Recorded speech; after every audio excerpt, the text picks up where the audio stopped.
Obama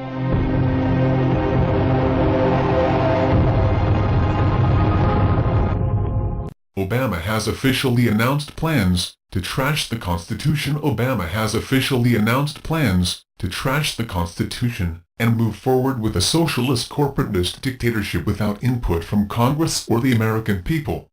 He made the announcement Tuesday during a cabinet meeting. "We're not just going to be waiting for legislation in order to make sure that we are providing Americans the kind of help they need. I've got a pen and I've got a phone," Obama said. "And I can use the pen to sign executive orders and take executive actions and administrative actions that move the ball forward in helping to make sure our kids are getting the best education possible, making sure that our businesses are getting the kind of support and help they need to grow and advance, to make sure that people are getting the skills that they need to get those jobs that our businesses are creating." Article I, Section I of the Constitution clearly states all legislative powers reside with Congress. The founders were inspired by the writings of Montesquieu and insisted on 3 separate branches of government, and instituted a system of checks and balances to prevent tyranny. But I'm also the president of the world's oldest constitutional democracy. There can be no liberty where the legislative and executive powers are united in the same person, Montesquieu wrote. James Madison, writing in Federalist 46, warned that consolidated power at the executive level is the very definition of tyranny. The accumulation of all power, legislative, executive, and judiciary in the same hands may justly be pronounced the very definition of tyranny. But I'm also the president of the world's oldest constitutional democracy. George Washington signed the first executive order proclaiming a national day of Thanksgiving in 1789. Since that time, the Supreme Court has ruled executive orders may not be used to make law, only execute laws passed by Congress. From Woodrow Wilson and Franklin Roosevelt onward, however, presidents have signed a large number of increasingly audacious and unconstitutional executive orders.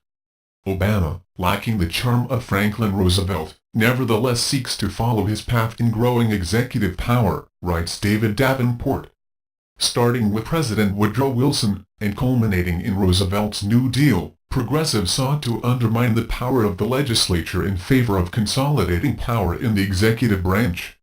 From passing the sweeping health care reform bill on a party-line vote, to the largest use of executive czars in our history, to initiating new policies on things like immigration and gun control by executive order, Obama seeks to leave 225 years of constitutional separation of powers behind. This needs to be exposed for what it is, a series of constitutional end runs and a power grab by a frustrated and legacy-driven president. Republicans, looking for partisan ammo to attack a Democrat president, will undoubtedly criticize Obama's latest constitutional affront. Executive orders and their gradual evolvement of the imperial presidency is not limited to Democrats, however. Both Republicans and Democrats are fond of referring to the imperial presidency when someone from the opposite party is in the White House, explains William L. Anderson. Yet both parties have acted to protect and strengthen the presidency when it was to their advantage. Unless members of the other branches are willing to act on the important principle of decentralization of power, the American experiment will end up being nothing but a footnote of history. This relegation of the American experiment to an irrelevant footnote is precisely what the global elite with a stranglehold on government have in mind. The globalist intelligentsia continue to argue in favor of trashing the Constitution. In 2011, CNN contributor Fareed Zakaria argued that the Constitution is outdated, and its principles should be debated and fixed to conform with the modern era. He suggested a set of amendments to modernize the Constitution for the 21st century. Adherence to the Constitution is now portrayed as a form of mental illness.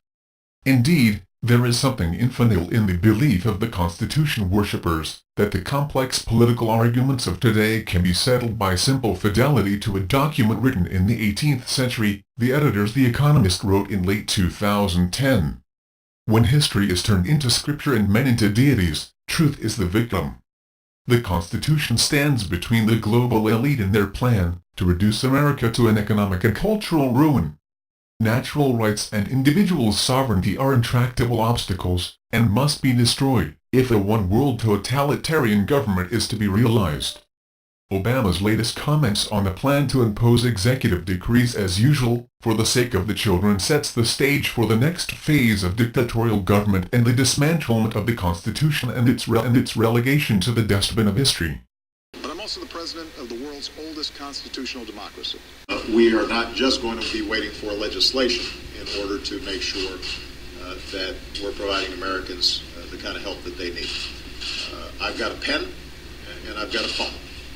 And I can use that pen to sign executive orders and take executive actions and administrative actions that move the ball forward in helping to make sure our kids are getting the best education possible, making sure that our businesses are getting the kind of support and help they need to grow and advance, to make sure that people are getting the skills that they need to get those jobs that our businesses are creating.